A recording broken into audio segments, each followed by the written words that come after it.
Agora, o nosso próximo tema é a Agenda para a Transformação de uma Força de Trabalho Multigeracional, Inclusiva e Digital.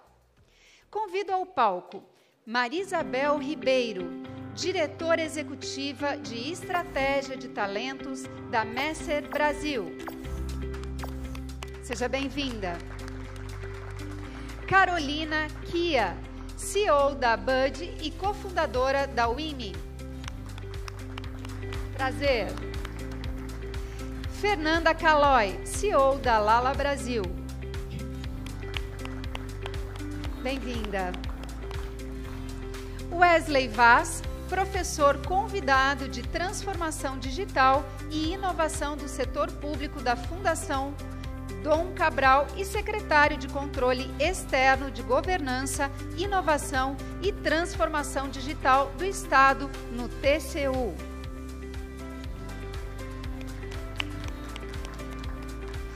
E a moderação será realizada por Luciano Máximo, líder do Comitê Futuro do Trabalho da ABS e Senior Program Manager da Amazon Web Services, AWS.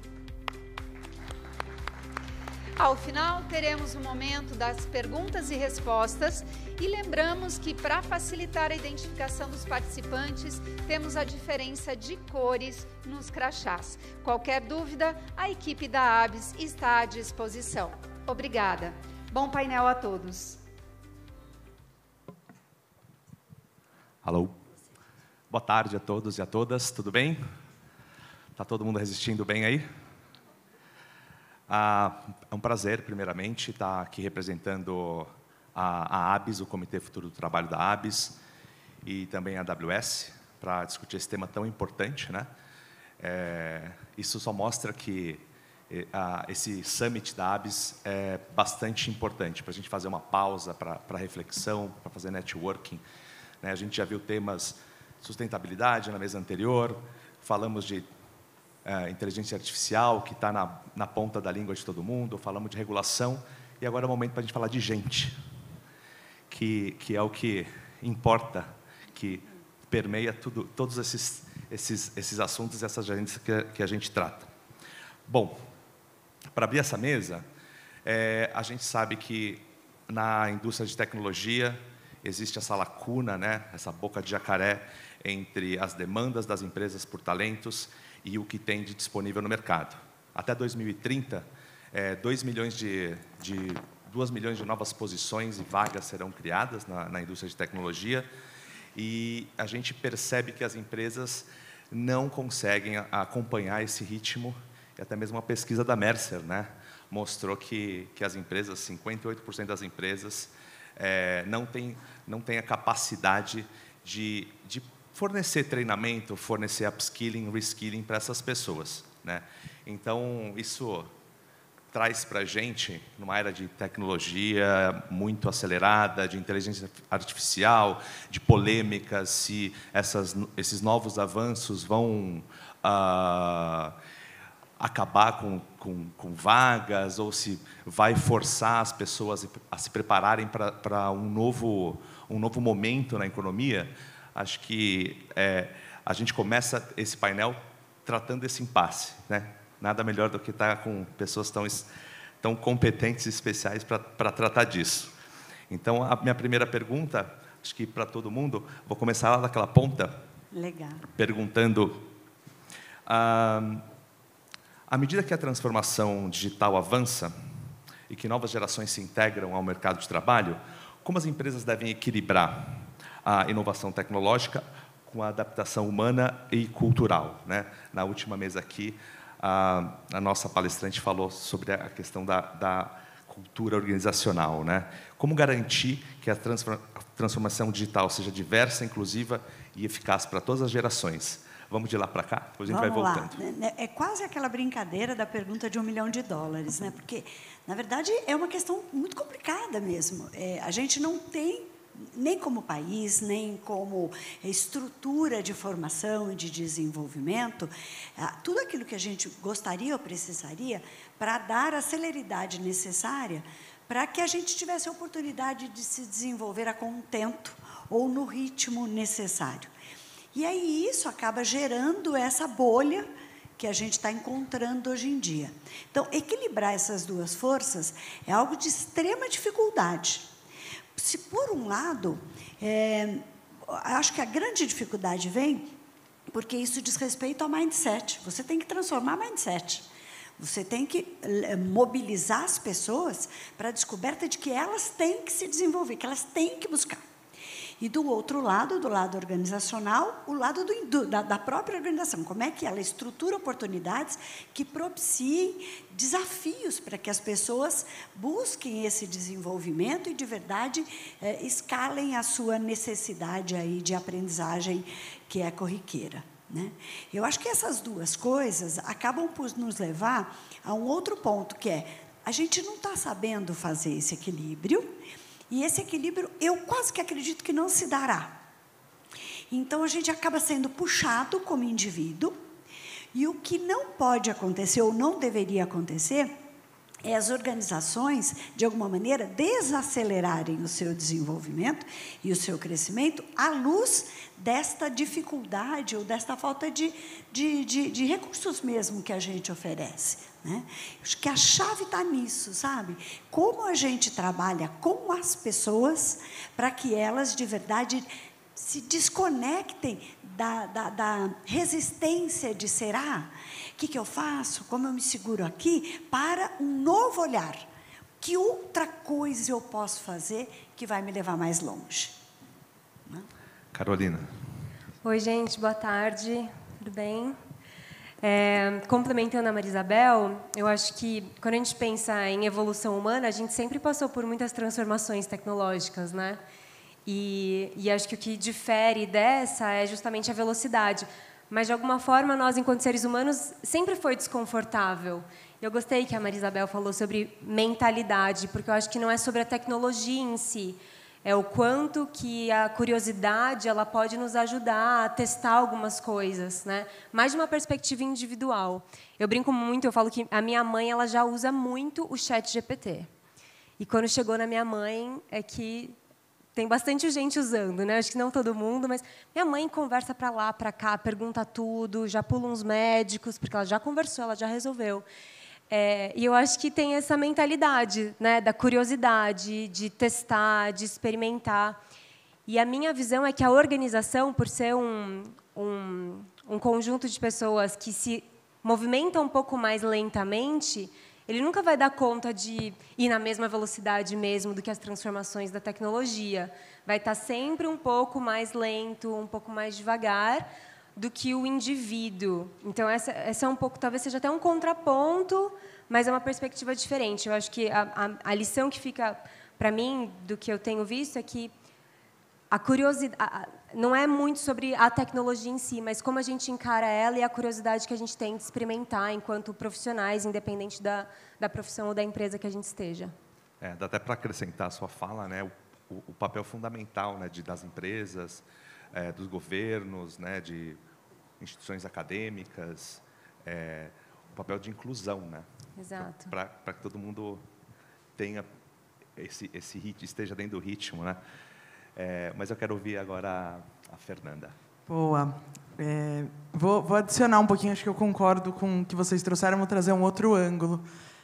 Eu estou trabalhando numa organização que atua com jovens de 14 a 20 anos, e um dos focos é a empregabilidade, né? É ajudá-los a se inserir no mercado de trabalho. Então, eles chegam no mercado de trabalho que trabalha de um certo jeito, né, há bastante tempo.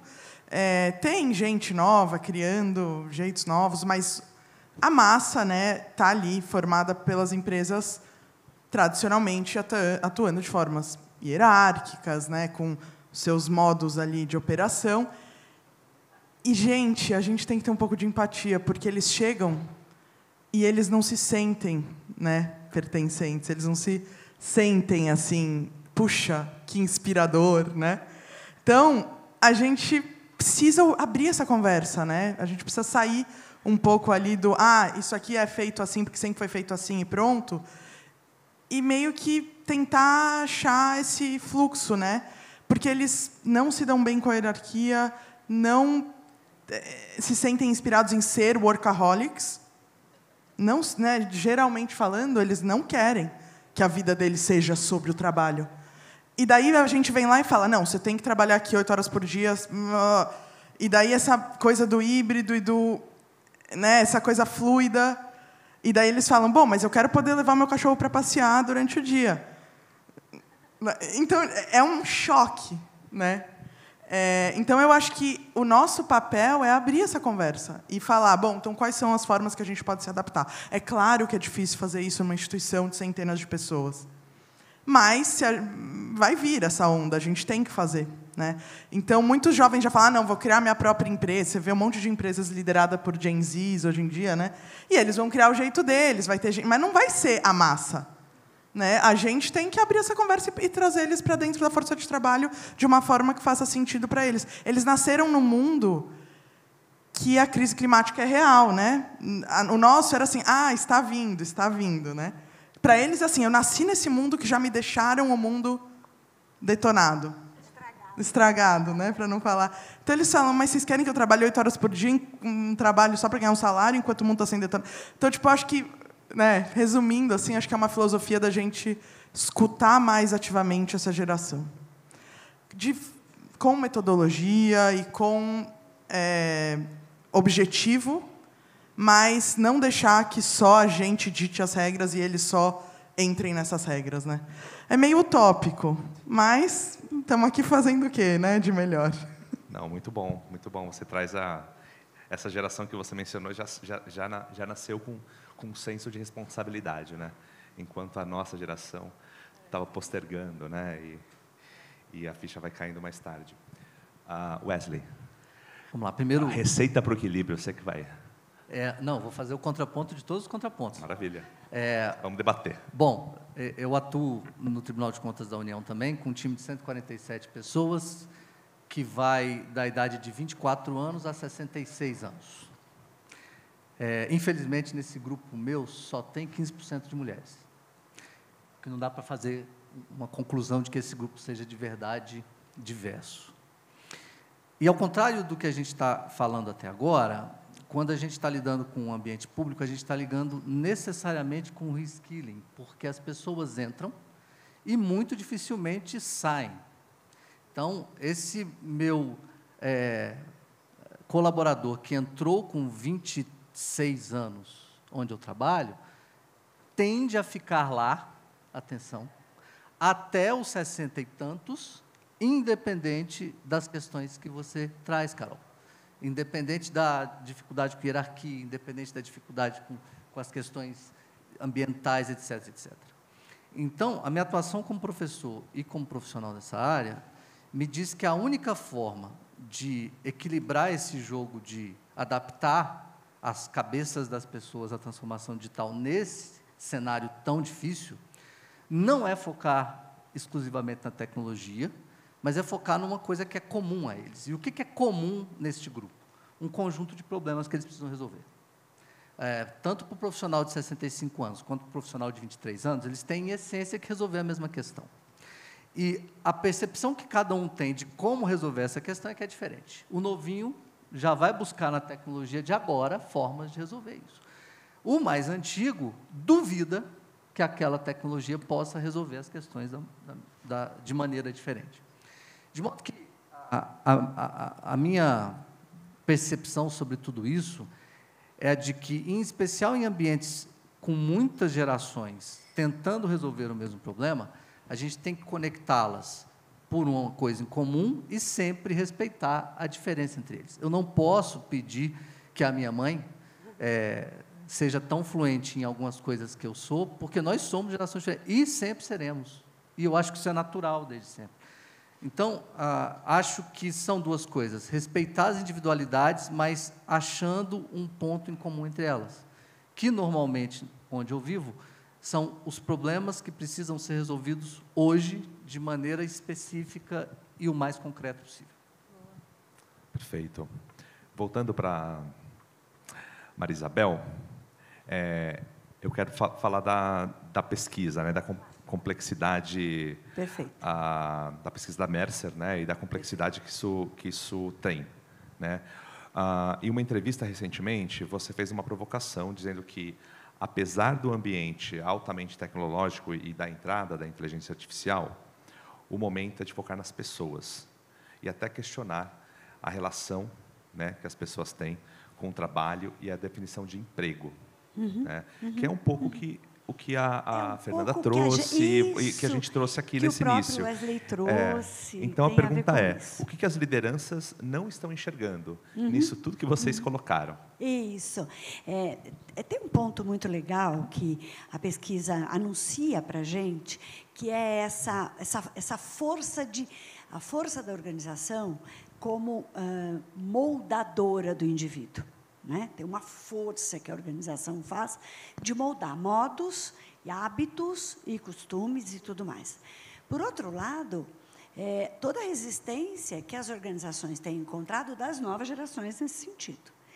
E isso acaba gerando a dor que a gente tem vivido dentro das organizações, sobretudo na perspectiva do jovem, porque ele resiste, porque ele insiste em abandonar antes mesmo de experimentar na totalidade, porque ele fala, não é para mim, não quero isso para mim e tal.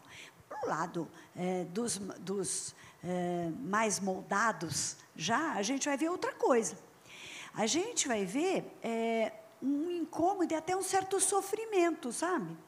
Porque, então, ele não quer, como ele não gosta, então, acaba gerando em nós, um pouco mais experientes, um certo questionamento mesmo. O que será que eu aceitei a vida toda, que hoje talvez eu devesse revisitar? Então, a gente encontra essas falas, esses comentários nos respondentes da pesquisa.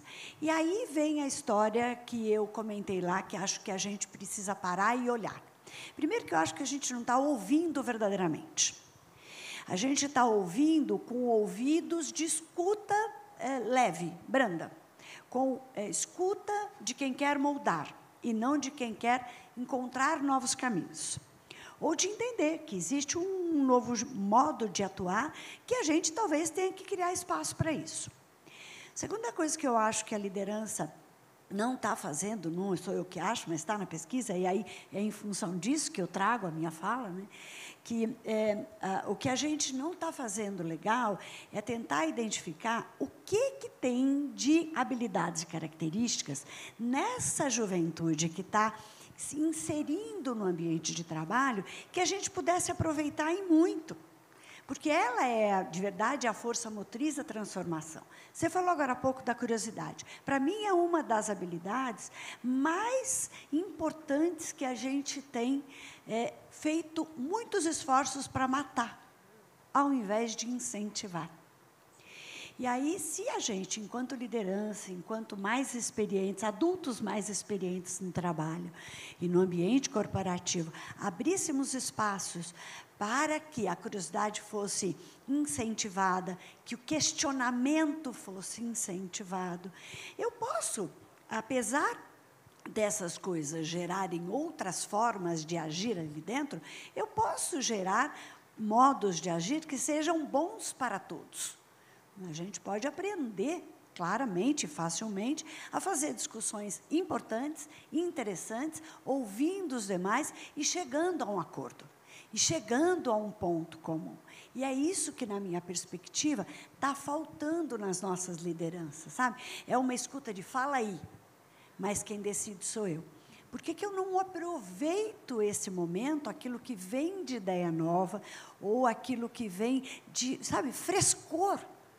O frescor mesmo da crença da juventude, dos novos tempos. Por quê? Porque eles têm uma outra habilidade. E tem só mais um ponto que eu queria levantar. É uma coisa que me incomoda muito, que é a história do, os empregos vão acabar, as vagas vão acabar. É um processo de transformação do ambiente do trabalho que é natural e, graças a Deus, evolutivo e que está acontecendo, que vai fazer com que determinadas atividades sejam descontinuadas para que outras, muito mais evoluídas, muito mais interessantes e muito mais tecnológicas, ocupem esse espaço. Então, se eu me preparo, se eu me abro para aprender, eu estou pronto para a próxima. Não tem lugar que não é meu. Tem lugar para eu criar. Tem lugar para eu inventar. Eu acho que é isso que a gente precisa descobrir, sabe? É esta troca mais profícua para os dois lados que a gente está deixando de aproveitar. Recentemente, a gente teve uma palestra, né, de uma liderança da Amazon sobre cultura organizacional, né, e a gente, na Amazon, é muito firme com a questão dos princípios de liderança e tal.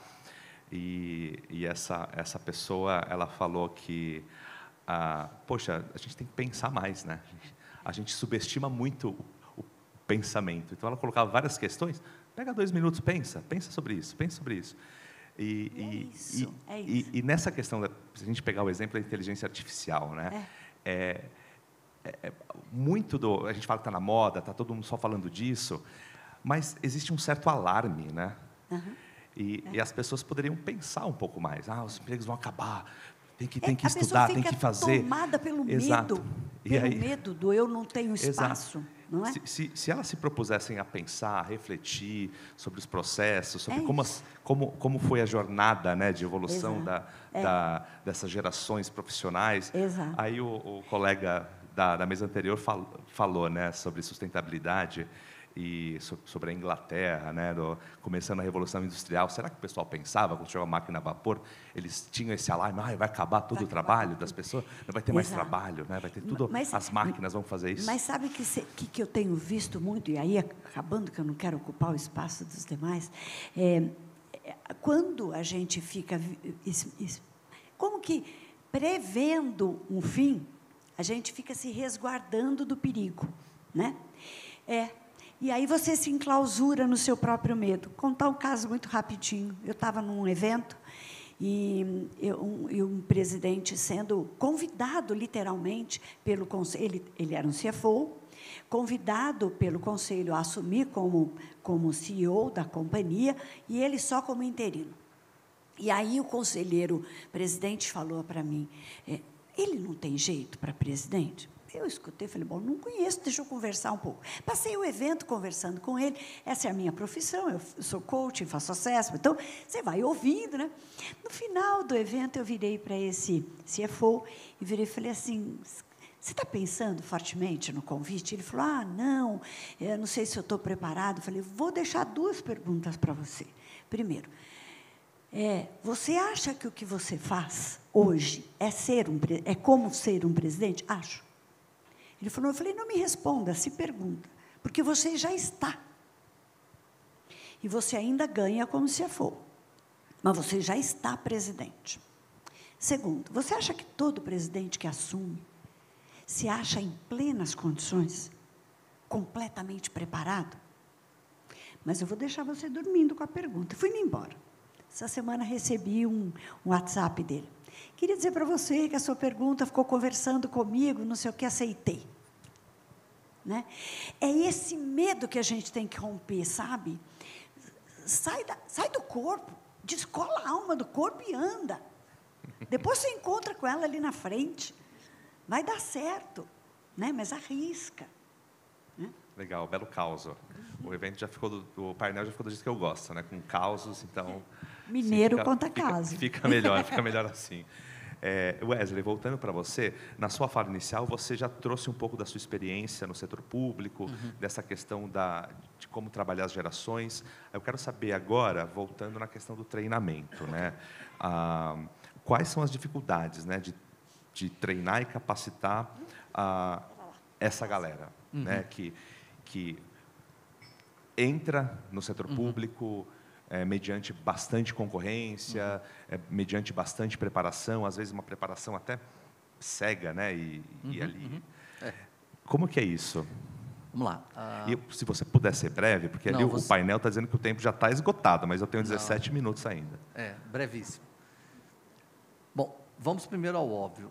É preciso gerar incentivos para as pessoas neste ambiente muito diferente do ambiente privado. São incentivos diferentes, são incentivos de evolução na carreira, mas são mais, hoje, incentivos de evolução pessoal. As pessoas quererem evoluir porque simplesmente querem evoluir. Normalmente, elas são muito estudiosas, muitas vezes bitoladas, mas elas gostam disso e vão atrás de mais conhecimento. Mas o que não é óbvio, em especial, quando a gente fala de capacitação voltada à transformação digital, é que cada um de nós carrega um conjunto de percepções sobre tudo no mundo. E as pessoas carregam percepções sobre duas coisas relacionadas à tecnologia que a gente desconsidera em regra. Primeiro, as pessoas elas são ou otimistas ou pessimistas com a tecnologia de cara. Elas já nascem, olha, isso aqui eu acho que vai dar errado, isso aqui eu acho que vai dar certo. E um grupo de pessoas, em especial as pessoas mais sêniores, duvidam um pouco do impacto da tecnologia. Pô, eu já vi muita tecnologia no hype não dá nada, e é por causa disso que eu tenho uma visão de impacto um pouco menor. Para mim, desenhar essa matriz de percepções, principalmente dos líderes, é fundamental para a gente começar a conversa sobre a capacitação. Quer dizer, eu tenho que saber que uma pessoa tem uma percepção muito negativa sobre inteligência artificial para abordá-lo e inseri-lo num processo de upskilling, que é muito mais difícil do que aquela pessoa que já está vendida, que já está comprada, cujo impacto já está... E a gente não faz isso. Ou a gente faz, nivela por baixo, do tipo, todo mundo é pessimista e não gosta de nada, logo eu vou oferecer para quem quiser, ou a gente imagina que todo mundo está empolgado com aquilo e eu vou oferecer a capacitação e quem não quiser, enfim. Então, para mim, o desafio na seara da transformação digital para um grupo tão heterogêneo é mapear individualmente quais são as percepções sobre aquele assunto daquele grupo. E aí, para finalizar, se a gente tem um ambiente em que as lideranças têm percepções muito negativas disso, a gente tem uma dificuldade de formação de pessoas que não é por conta das pessoas, nem por conta do tema. É por conta dos líderes que não têm a percepção suficientemente madura para investir naquilo e achar que aquilo tem valor. Novamente, a liderança aí, né? Carolina, quero abordar com você o desafio de desenvolvimento de soluções de design e digitais para empresas a partir das pessoas, né? Você mencionou aqui uma frase da Amy Webb que diz que todos, independentemente da idade, estamos em uma mesma geração de transição. Como isso deveria se refletir nas estratégias de inovação e criação de produtos e serviços? Boa. Você comentou um pouco, vocês falaram do medo, né, das diferentes transformações tecnológicas. Eu tenho certeza que na Revolução Industrial as pessoas ficaram com muito medo também, né? A Carlota Pérez, que é uma estudiosa que eu curto muito, não sei se vocês já acompanharam, ela lista pelo menos 5 evoluções tecnológicas que a gente já viveu. E ela fala, né, eu não sei se a inteligência artificial é o final da era digital ou se já é uma 6ª revolução tecnológica. Mas, independente disso, eu gosto muito da visão da Amy Webb, outra mulher futurista. Eu não sei se vocês tiveram a oportunidade de ver o talk dela na abertura do SXSW. Esse ano foi incrível. E ela falou, nossa, a gente às vezes se preocupa muito em ver as diferenças entre as gerações. Né? A geração A gosta mais disso, a B gosta mais daquilo. Mas ela trouxe uma provocação que eu achei demais, que é, todos nós vivos hoje, seja porque é o final da 5ª revolução tecnológica, o começo da 6ª revolução tecnológica, todos nós deveríamos nos chamar de geração T, que é a geração transition, né? Que é essa geração justamente que está vivendo uma era muito grande e veloz de transição, que vai mudar muito a forma como a gente vive. Isso independentemente da idade? Independente da idade. É uma provocação que ela faz, né? Só de reflexão.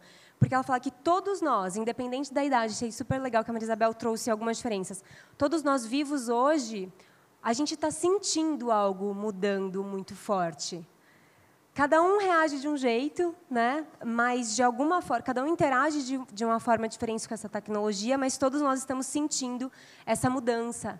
Então, ela fala que, né, acima dessas diferenças de gerações, estamos nós, geração T, vivendo essa transição, que é super desconfortável, gera um monte de medos, um monte de ansiedade, muita incerteza, e meio que a gente não tem opção, porque vai acontecer sim ou sim, já está acontecendo, né? Então, beleza, está acontecendo, o que eu, enquanto indivíduo, enquanto organização, vou fazer com isso? Eu continuo achando que essa visão do experimentar, testar, aprender, ser curioso, que é o que vira o jogo de um aspecto individual ou organizacional. E, para fechar, você falou, né, de desenvolvimento de produtos da perspectiva das pessoas. Na UIME, a gente fala muito de AI by design. Ou seja, utilizar a inteligência artificial, mas de uma perspectiva do design. Qual que é a perspectiva do design? Eu só vou criar uma solução, seja um processo, um produto digital, um canal digital, se ele faz sentido, se ele gera valor, se ele resolve um problema, uma dor que existe.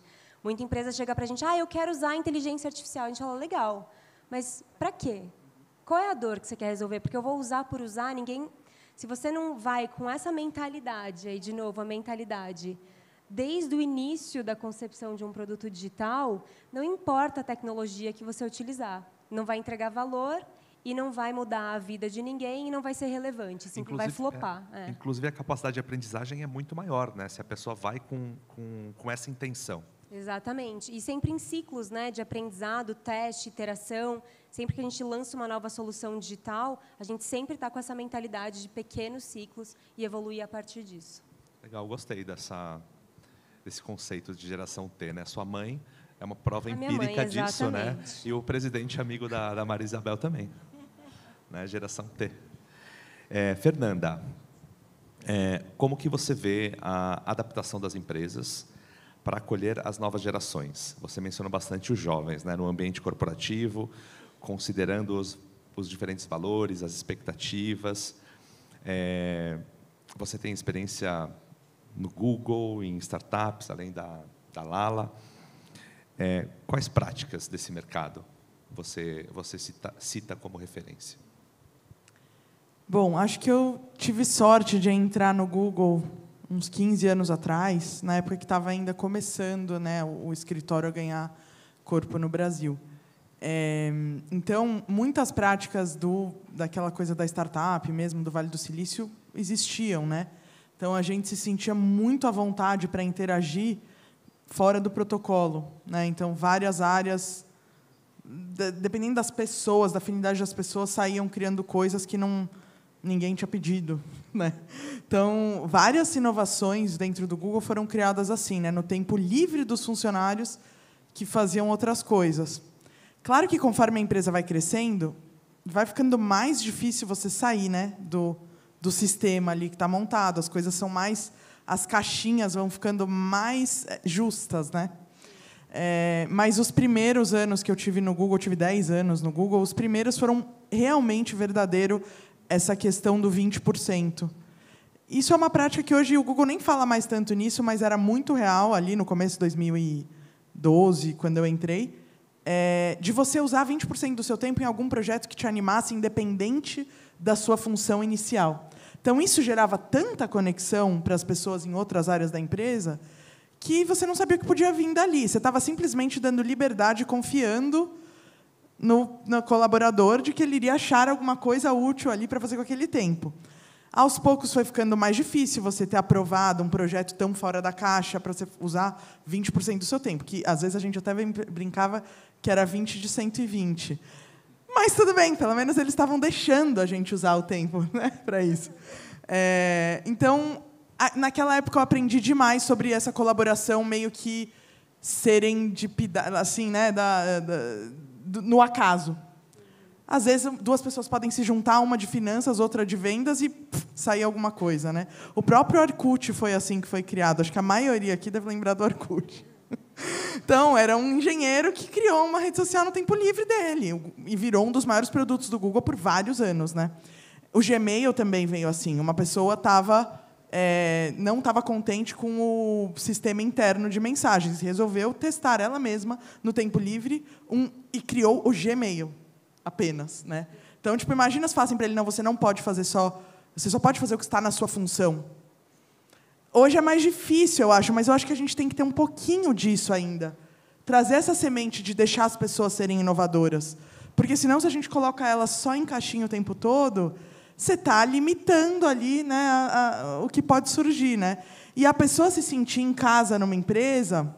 Vestir a camisa, eu acho que é muito o que eu tiro da minha época de startups. Depois do Google, eu fui para uma startup que também era o fundo de investimento, chamada Latitude, e ali a gente estava criando tudo do zero, ainda poucas pessoas com investimento, tentando entender qual produto que a gente ia criar. E daí todo mundo tinha que fazer tudo e se sentir dono daquilo. Só que quando o funcionário está dentro da empresa e ele se sente zero conectado com a missão, por que ele vai tentar ser inovador? Por que ele vai tentar criar um negócio? Né? Então, é difícil, mas a gente tem que lembrar para as pessoas que o que a gente está fazendo ali como core da empresa muda a vida de alguém, melhora o mundo, porque daí só assim é que elas vão conseguir ter essas ideias que fazem a vida de todo mundo melhor dentro da empresa. Né? E hoje eu estou no terceiro setor, o que é mais fácil de conectar as pessoas com a missão, mas também é mais sofrido, porque é infinitas coisas que você poderia estar fazendo. Né? No terceiro setor, como você trabalha por causa, sempre tem mais, sempre vai ter mais. Então, a gente tem mais dificuldade de manter o pessoal desligado, né? Você tem que parar de trabalhar em algum momento, porque a gente está sempre achando que pode fazer mais por alguém. Então, eu acho que deixar a inovação... A gente falou, acho que no painel anterior falaram do departamento de inovação, do departamento de ESG. É quase que quando você não tem ESG nem inovação. Né? E, realmente, inovação devia estar em todo mundo, e não só no departamento de inovação. Né? Então, acho que essa geração nova vem com isso, vem querendo ser mais útil para a missão do que só o escopo que me deram. E a gente, muitas vezes, não consegue entender ali como fazer eles se sentirem à vontade naquele lugar e acaba limitando. E não tem fórmula. De novo, acho que volta porque eu falei na primeira pergunta. A gente vai ter que ouvir, sair da nossa zona de conforto, ter empatia. Né?